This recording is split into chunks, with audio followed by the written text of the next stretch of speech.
चतुर्थ श्रेणी राज्य कर्मचारी संघ हर महीने बैठक करता है और बैठक में कई प्रकार के मुद्दे पर चर्चा होती है। इस बार क्या बैठक में चर्चा हो रही है और किस मुद्दे को लेकर ये बैठक की जा रही है, इस पर बात करते हैं। हमारे साथ बातचीत करने के लिए रामचंद्र जी हैं। सर, इस बैठक का क्या मुख्य उद्देश्य क्या और बैठक की मुख्य बातें क्या है?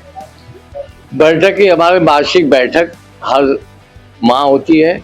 हमारे साथ आंगनबाड़ी कार्यकर्ती, आशा बहुएं, मिड डे रसोइया सब जुड़े हुए हैं। हम चतुर्थ श्रेणी महासंघ के एक संगठन होता है, उसके मैं अध्यक्ष हूँ। मैं ऑल इंडिया के राष्ट्रीय उपाध्यक्ष हूँ, अखिल भारतीय चतुर्थ श्रेणी महासंघ।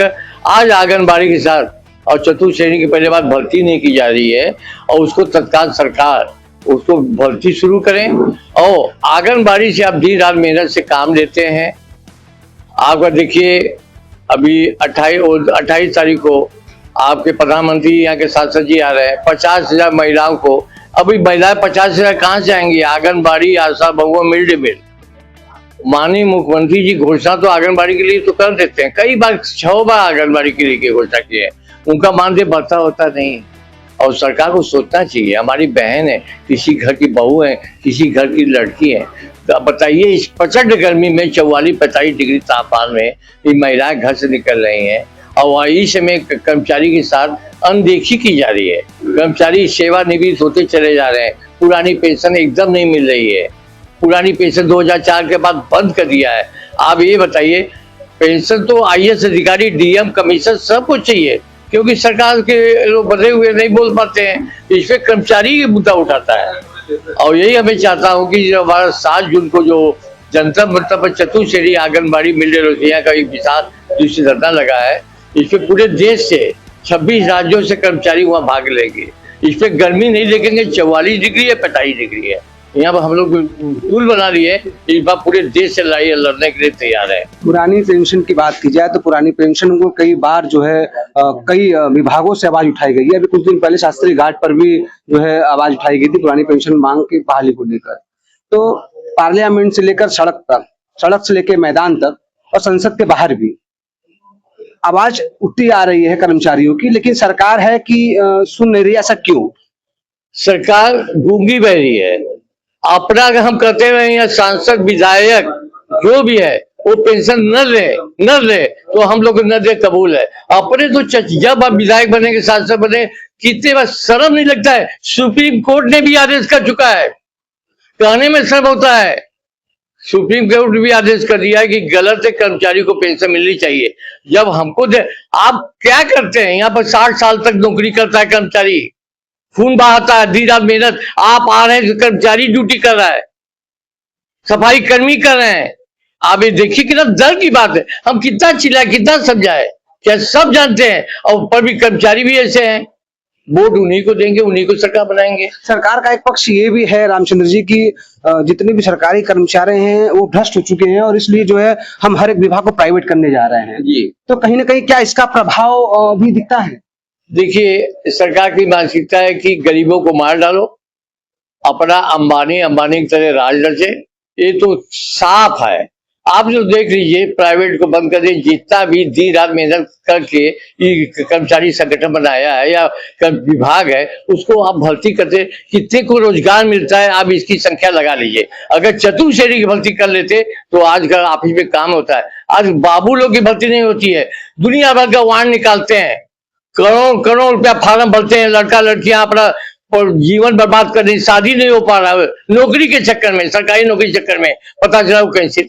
ये क्या है, तमाशा है? आपको तो यही नहीं समझ में। धरने की बात जो की जा रही है, जंतर मंतर पर जाने की बात आप लोग कर रहे हैं कि यदि सरकार नहीं सुनती है या मांगों को ध्यान नहीं देती है तो हम जंतर मंतर पर जाएंगे।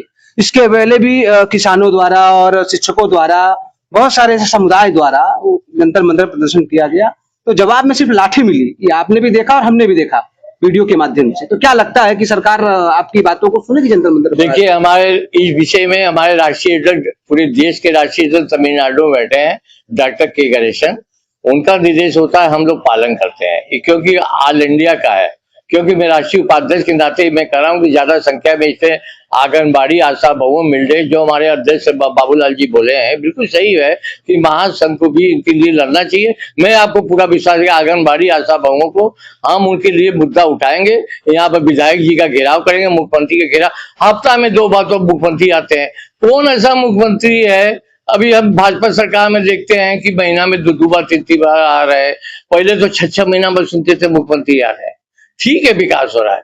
यार कर्मचारी को भी देखिए आप, सब सर्किट हाउस में कर्मचारी रह नहीं गए, हाउस एजेंसी में बेचारे काम करे, 9,000 रुपए हमको मिलता भी नहीं, 2 महीना भूखे रहती, 24 घंटा ड्यूटी करें। क्या ये नहीं दिखाई देता है? आप संसार बनाइए, खूबसूरत सिंगापुर बना दीजिए, उसका मुझे गम नहीं है। हमारे छोटे कर्मचारी को रोजगार तो दीजिए मेरे भाई। हमारे आशा बहुओं, आंगनबाड़ी कार्यकर्ती को आप घर घर की बहू बिटिया है, ऐसा नहीं है कि गरीबे घर की है, अच्छे से घर की है। क्या करें, परिवार चलाना, पेट भरना है। अच्छा, एक आखिरी सवाल आपसे कि जिस आंगनबाड़ी कार्यकर्तियों की बात हो रही है और उनके वेतन को लेकर, उनके मानदेय को लेकर और पेंशन को लेकर बात हो रही है, और दूसरी तरफ अभी आपने भी देखा कि नारी बंधन एक घोषणा आई जिसमें ये आरोप लगाया गया सत्ता पक्ष की विपक्ष ने इस बिल को पास होने नहीं दिया। तो आपसे जानना चाहेंगे कि जो नारी बंधन का जो घोषणा की गई है सत्ता पक्ष की तरफ से, तो आंगनबाड़ी जो कार्यकर्तियां हैं वो भी तो महिलाएं हैं, तो क्या लगता है कि दोहरा चरित्र नहीं दिख रहा है इसमें? अभी राजनीति के विषय में इसे नहीं कहूंगा। ये हमारी आंगनबाड़ी कार्यकर्ती बात महिलाओं की कर रहे हैं हम, महिलाओं के साथ जाति हो रहा है इसमें। और अब जो विपक्ष जो बोल रही है, अब विपक्ष क्या बोल रही है और उसके पीछे क्या राज है, कौन क्या बोलता है, क्या होता है। आज हम बोल रहे हैं, हो सकता है कि हमको घर से बाहर कर दिया जाए। जो सरकार के खिलाफ इस समय बोलेगा उसकी जांच बढ़ जाएगी। कोई भी नेता प्रदेश में हो चाहे पूरे हिंदुस्तान में, कोई नेता बोलने वाला नहीं है। आप भी मानते हैं कि सरकार के विरोध में भी बोलेंगे तो जेल मिलेगी? जेल मिलनी है। हो सकता है कि कुछ कार्रवाई कर दें, ये हमारी झोपड़ियां गिरा दें। क्या मानसिकता है भैया? में डर लगता है कि इसके पीछे में ये जरूर कहेंगे प्रधानमंत्री जी मोदी जी का कार्य बनारस के लिए विकास का बहुत अच्छा था। इन्होंने मेहनत किया, हर जगह अच्छा काम किया। कर्मचारी के लिए पुरानी पेंशन वाले कर्मचारी, आशा बढ़े, आंगनबाड़ी कार्यकर्ता के लिए ये लोग कुछ कायदे का तोहफा दे दें। आप आजीवन बने रहिए प्रधानमंत्री, मुझे गम नहीं है। कम से कम धरने के बाद का यदि धरने के अनुरूप में यदि कोई ऐसा समाधान नहीं निकल के आता है तो उसके बाद क्या? ये हमारे प्रदेश के नेता अध्यक्ष जी जाने और ऑल इंडिया के जाने, उनका जो निर्देश होगा उनका पालन किया जाएगा। हम लोग कोई निर्णय अपने मन से नहीं ले सकते, फिर अपने मन की बात को मैं कह सकता हूँ। ठीक, बहुत बहुत धन्यवाद बातचीत करने के लिए। तो आप इसे देख रहे थे कि अभी हमारे साथ जो है उत्तर प्रदेश चतुर्थ श्रेणी महासंघ के कर्मचारी की बैठक में हम बातचीत कर रहे थे और आगे की अपडेट के लिए बहुत जल्द आपके सामने आएंगे। बहुत बहुत धन्यवाद।